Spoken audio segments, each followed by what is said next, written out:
because the serotonin idea is really important, to know that your position in the social hierarchy determines the balance between your positive and negative emotion. That's like a crucial insight into human behavior. And that we have a positive emotion system, and that we have a negative emotion system, and that they're separate. Those are unbelievably important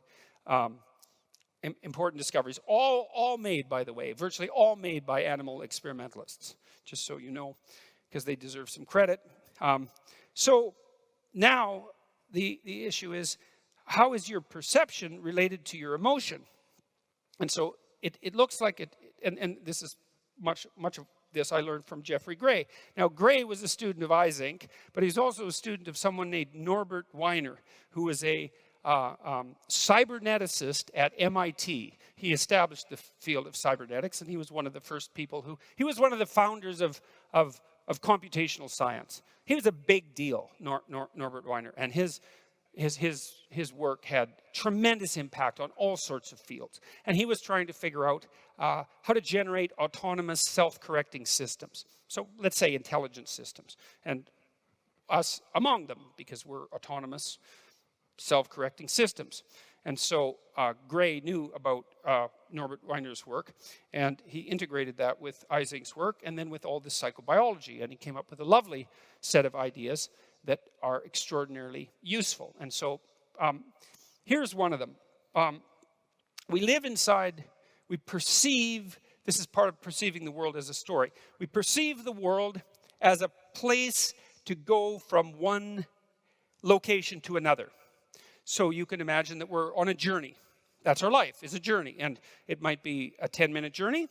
It might be a 15-minute journey. It might be the journey of a week. It might be the journey of a month, or the journey of a lifetime. And, you know, maybe what you would want is that the journey of a minute and 10 minutes and a week and a month and a year culminate into the journey of a lifetime. You know, you could imagine that you would want some continuity across all that, so that there was some integrity to your existence, so that each part of what you were doing was related in some intelligible way to the whole. That would be an ideal. When you think of someone as being integrated, right, as having character, something like that, that's really what you mean. You mean that all the parts of what they do fit somehow into an integrated whole. And so that's kind of interesting to know too, because if you have a value system that's well structured, then all the little things you do are part of the big thing that you're doing, whatever that big thing is, and you are doing that big thing. Okay, so that's another thing to keep in mind. Now, so you're looking at the world, you're a creature of action. You have to be a creature of action because you have to act in order to live, because if you don't act, well, then you fall apart and you're overwhelmed by despair and negative emotion, and you starve to death and you die. And so not acting, not an option. So unless you're willing to take the consequences I just described. So you better look at the world as a place to act. And so how do you act? Well, you're somewhere. You should know where you are, by the way. That's very helpful psychologically. You know, imagine you have a map, you're in a car, and you don't know where you are. You're trying to get somewhere. The map's not helpful because you don't know where you are. And so even if you know where you're going, but you don't know where you are, the map isn't useful. And the same really does apply to your life. If you don't know where you are, it's very hard to map out where you're going. And, well, that has consequences for emotion as well, because going somewhere is actually what activates the positive emotion system. That's what it's for. The positive emotion system is to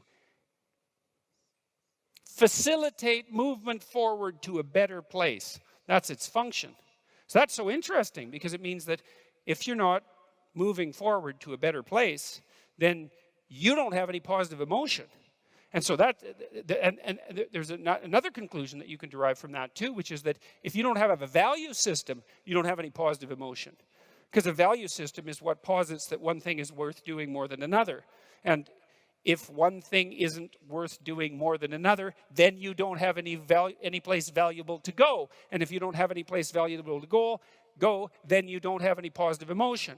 And so so when people are criticizing hierarchies, which they do a lot, especially politically, there shouldn't be hierarchies. It's like, really, There shouldn't be hierarchies, eh? Well, how is it that you propose to look at the world? Because you look at the thing that you think is most important to look at that point. And if you couldn't, you wouldn't even know what to look at.